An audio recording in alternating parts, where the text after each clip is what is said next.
Now ideally our handstand is going to look like this. So our body acts as one piece and we can show control like that. There's not too many moving parts.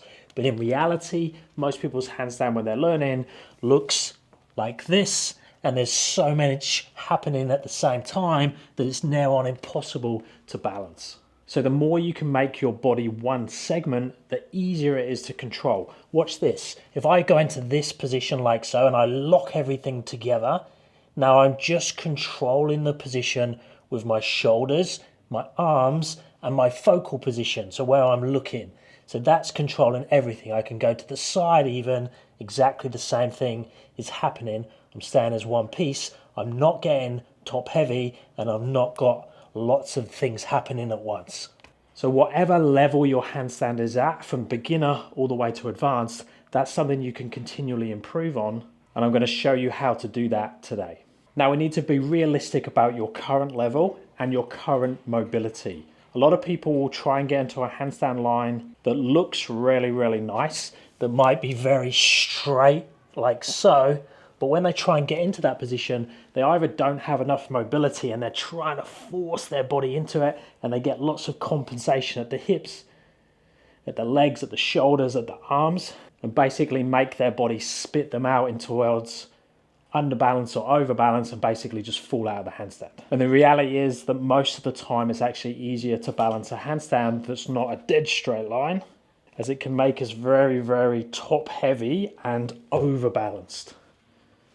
So a lot of the time when you go into a straight handstand, you'll end up being more like this and end up falling over that way. So backing off a little bit on your handstand line, create a little bit more space by taking the hands a little bit wider, the shoulders a little bit forwards, and even have a little bit of a banana in the line can make things much easier. But we still need to be thinking about that one segment, that one piece. How do we make that happen? Now we can practice the one body position or the one line in something like a floor line drill like this, like a hollow body position, pushing my low back into the floor. I want to try and have a really good connection from the feet to the shoulder. I don't want a body that moves around like this. So trying to hold this position for time is very, very beneficial. We can even practice it when we're hanging, when we're in top support on the dip bars, when we're inverted, imagine this upside down, but making it handstand specific is the best way to do it. So we can either do it in a chest to wall handstand position. So again, trying to have that one segment, that one piece there where I haven't got lots of things happening at once. I'm just trying to hold one piece here for time. And then when we kick up to the wall, we can do it back to wall, squeeze the legs together, keep looking down towards the floor, focus on just holding that position, making sure that it looks like this and not collapsed and moving around. And if you video yourself from the side, hold there for like 30 to 60 seconds, either chest to wall or back to wall, and check that your body position is roughly the same at the start, at the middle, and at the end of the hold. Now there will be a certain amount of conditioning there, so if you're not so used to handstands, you're going to have to work with a shorter time, but we want to slowly increase that time. Next, let's look at the back to wall pulling off the wall. So the heel pull, the way when we use our fingertips, we pull the heels away. So I'm going to kick up, I'm going to squeeze the legs together, I'm going to look down towards the floor, I'm going to push through the fingers, and notice there's a great connection from my hands to my heels, and that's what allows me to pull from the wall. Now if my body breaks down there and I lose that connection from the fingers to the feet, then you'll get something like this, where I'm pushing, but I'm actually just changing shape. My feet are staying on the wall and I'm just collapsing, and then I'll fall off the wall.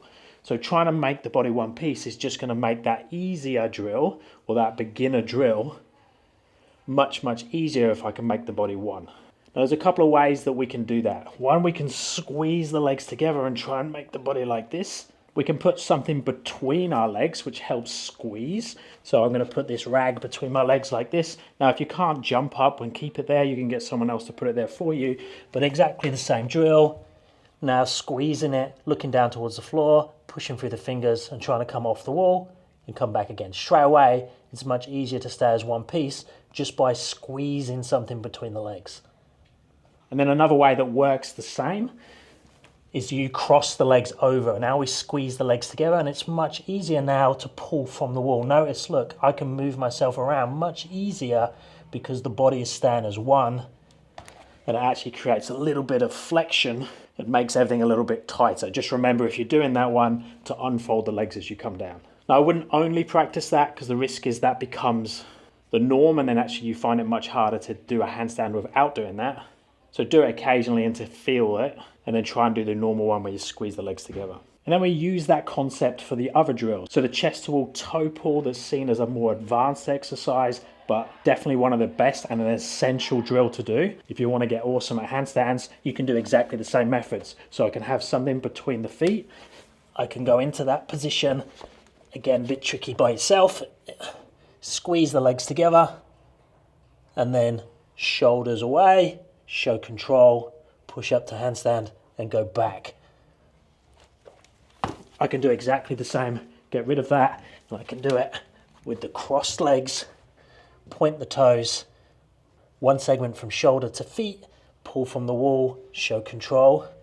If that's easy, see if you can push up to handstand, show control, see if you can move around there between underbalance and handstand, keeping the body as one. I can actually feel that encourages my body to pull off more. So be careful, things are going to happen a bit faster if you do that. Now this one segment idea doesn't just apply to straight handstand, it applies to all calisthenic skills and other handstand balance positions. So if I do something like a straddle, I don't want to have a straddle that looks like this. I want a straddle that talks to the torso and actually becomes part of it. So now when I move around, it stays as one piece. And that's super important if I'm going to progress to things like one arm handstands, where I need the straddle to talk to the shoulders and talk to the hands and make that much easier process. Exactly the same in a tuck. We want the body to be as one piece. We want the legs to come down enough so they mate in with the torso. When I jump to handstand, when I done that one a second ago to get into the heel pull exercise, put that between my legs, the jump was actually way easier when I'm squeezing the legs together to find the position and come back down again with control, because the legs are staying as one, even though it's dynamic and my body's changing position.